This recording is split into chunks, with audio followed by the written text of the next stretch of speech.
De retour sur la chaîne Facebook du Château de Montfort, on est avec David Cross, le propriétaire du château. Aujourd'hui, on avait la réunion de préparation juste avant les Montfort Fun Day qui vont se tenir le 14 et 15 avril. Alors, qu'est-ce que tu peux nous dire des Montfort Fun Day et nous expliquer un peu pour tous les gens qui se posent des questions, parce qu'il va y avoir une grosse animation pendant 2 jours ce week-end-là. Donc, est-ce que tu peux nous expliquer un peu ce qu'il va y avoir?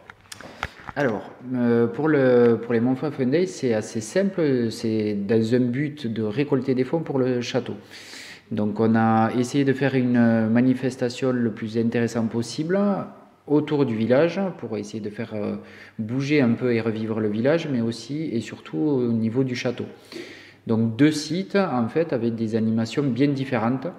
L'essentiel, c'est que on monopolise en fait les gens sur une demi-journée ou une journée entière pour le château en fait.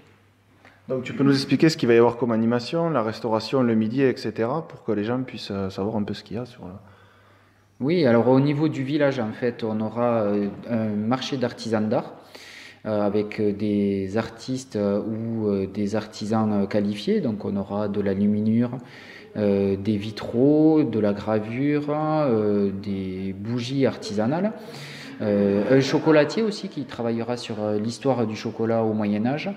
Et on aura un grand vide-grenier avec aussi une animation un peu à part qui est en fait un laser street, c'est un laser game gonflable qui vient de Montpellier et qui sera là plus pour faire une animation pour les enfants.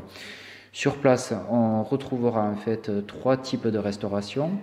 On a travaillé en fait en partenariat avec un food truck de Castres, une dame qui nous fait de la truffade et des escargots avec l'ail rose de Lautrec, et aussi plus là pour les petites collations et les petites fêtes de l'après-midi, une personne qui fera les crêpes, les churros.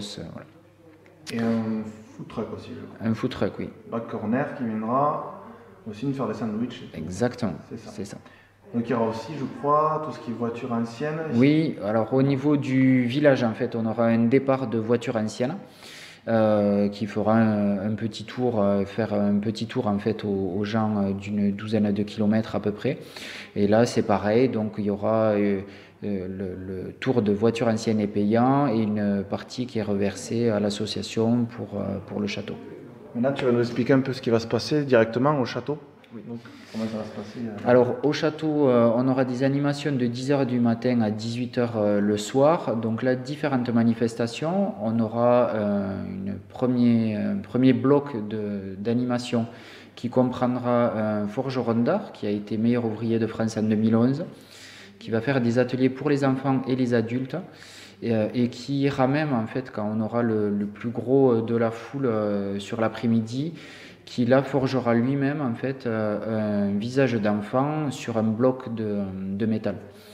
On aura des tailleurs de pierre, on aura le CFA, on aura 2 apprentis du CFA qui seront là pour expliquer le chantier qu'ils ont entamé, mais aussi faire des démonstrations de taille de pierre. On aura Hugues, en fait, qui s'occupe, lui, des fours à chaud. Et on aura un tailleur de pierre, Patrice Baudier. Donc ça, c'est un premier bloc d'animation.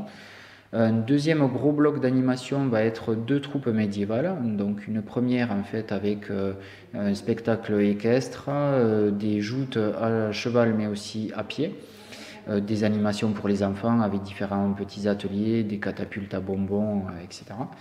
Et une deuxième troupe, elle, qui est plus spécialisée sur tout ce qui est jonglerie, cracheur de feu, mais aussi théâtre médiéval. Et pour parfaire un peu les animations au niveau du château, on aura les archéologues qui travaillent avec nous depuis plusieurs mois sur le site.